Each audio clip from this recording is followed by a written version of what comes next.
Assalamualaikum warahmatullahi wabarakatuh. Salam sejahtera untuk kita semua. Sebelumnya, perkenalkan nama saya Ridwan Syahputra,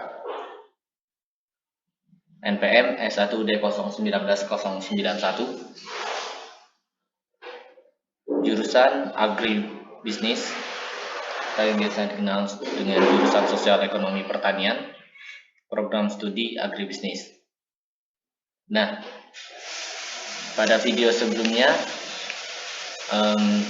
saya sudah menjelaskan atau melakukan penyiapan data untuk analisis atau data analisis regresi yang kita siapkan untuk diaplikasikan ke aplikasi Sazam. Nah, pada video kali ini saya akan menjelaskan mengenai pengoperasian aplikasi Sazam atau software Sazam. Nah, di sini kawan-kawan sudah bisa melihat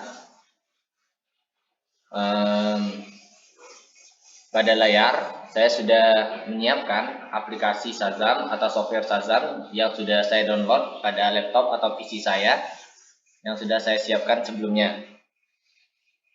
Nah, sebenarnya aplikasi atau software analisis itu cukup banyak. Namun pada kali ini saya menggunakan aplikasi Sazam. Aplikasi Sazam memiliki keunggulan mengestimasi modal tanpa konstanta.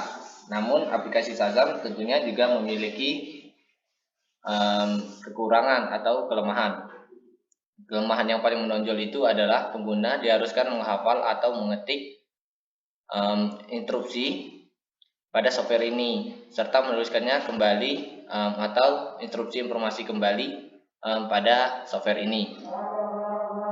Nah, langsung saja di sini aplikasinya sudah saya buka.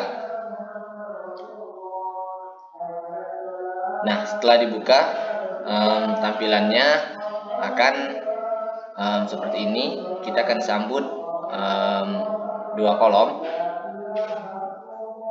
yaitu kolom yang pertama ada kolom Sazam, kemudian ada kolom editornya. Nah, pada kolom Sazam kawan-kawan sudah bisa melihat di sini. Di sini dijelaskan kapan Sazam ini dibuat, di mana Sazam ini dibuat, dan siapa pembuatnya. Kemudian selanjutnya pada kolom editor. Nah, di sini kawan-kawan sudah bisa lihat ada kolom editor.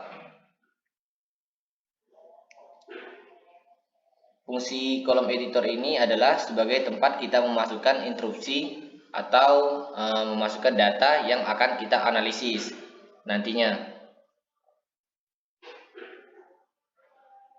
Kemudian yang selanjutnya kawan-kawan sudah bisa lihat di sini ada new, open, save, print, cut, copy, paste, run, dan stop.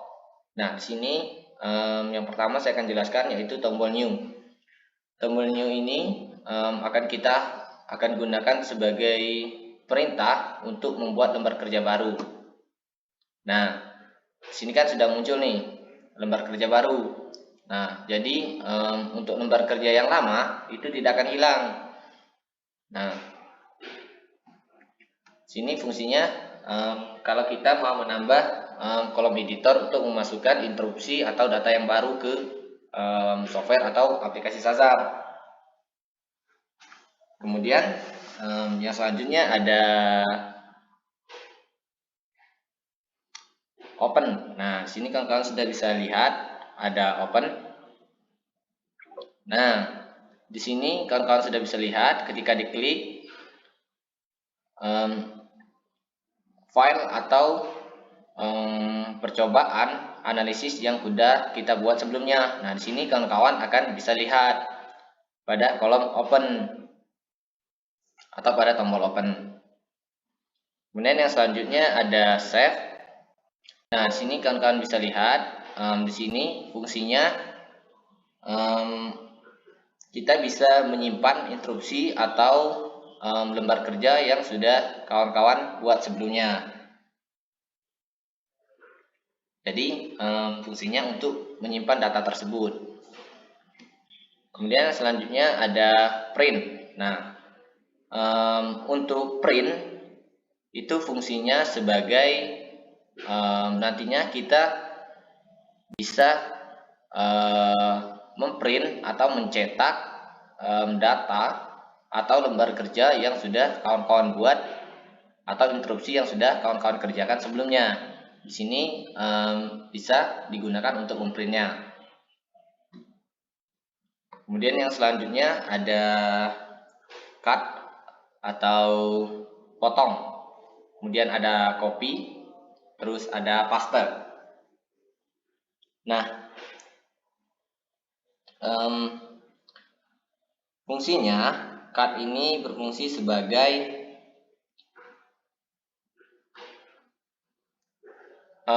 cut, copy, paste.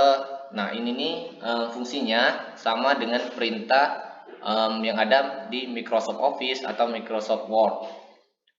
Kemudian ada run. Nah,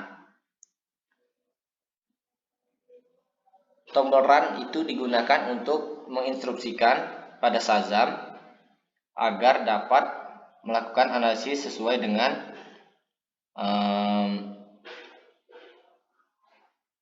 data yang sudah kawan-kawan masukkan.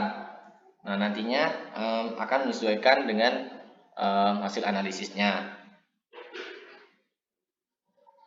Kemudian yang selanjutnya ada stop. Nah, di sini untuk fungsi stop itu berfungsi ketika kawan-kawan bisa mengetahui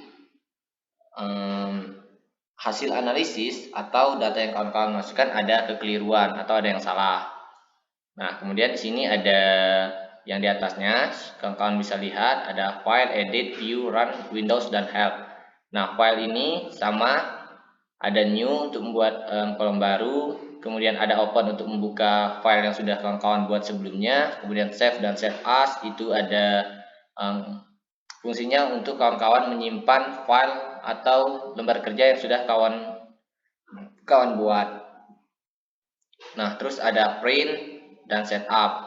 Nah, print ini fungsinya tetap sama untuk memprint atau mencetak lembar kerja yang sudah kawan-kawan buat. Kemudian ada open itu fungsinya tetap sama untuk membuka yang nantinya ketika dibuka tombol ini akan memunculkan dan kawan-kawan bisa melihat file atau lembar kerja yang sudah kawan-kawan buat sebelumnya. Kemudian ada save, fungsinya tetap sama, hampir sama pada Microsoft untuk menyimpan. Kemudian ada print, mohon maaf sebelumnya saya agak sedikit keliru. Nah, di sini tadi sudah kita bahas file ya. Nah, terus ada edit. Nah, di sini ada edit, ada undo, ada cut, copy, paste, select all, find, dan replace. Nah, fungsinya tetap sama dengan Microsoft Office. Kemudian ada view. Nah, view ada toolbar, kalian sudah bisa lihat, memunculkan Shazam. Kemudian ada, nah, kembalikan lagi ke seperti semula. Kemudian ada run. Run tadi sudah saya jelaskan sebelumnya dengan yang di sebelah stop itu tetap sama. Kemudian ada Windows. Nah, Windows ini ada cascade, tile vertical, tile horizontal, icons. Nah, ini fungsinya cascade itu fungsinya. Nah, kawan-kawan lihat di sini memunculkan Shazam pada halaman pertamanya. Kemudian ada tile vertical. Nah, tile vertical dia jadi seperti ini. Mungkin kawan-kawan nantinya akan lebih nyaman mengetik atau memasukkan instruksinya dengan posisi seperti ini. Kemudian ada tile horizontal. Nah, dia seperti ini. Mungkin kawan-kawan nantinya juga akan lebih nyaman dengan keadaan seperti ini. Kemudian ada arrange icon. Itu langsung kita langsung mengetik. Nah, Kalau saya lebih nyaman dengan yang posisi seperti ini ya, posisi vertikal. Mungkin kawan-kawan punya kenyamanan yang berbeda. Nah, selanjutnya mungkin itu saja yang dapat saya jelaskan mengenai pengoperasian aplikasi Shazam. Yang selanjutnya, pembahasan selanjutnya akan saya jelaskan pada video selanjutnya. Terima kasih sudah menonton. Saya akhiri. Wassalamualaikum warahmatullahi wabarakatuh. Salam sejahtera untuk kita semua. Selamat menonton dan sampai jumpa di video selanjutnya.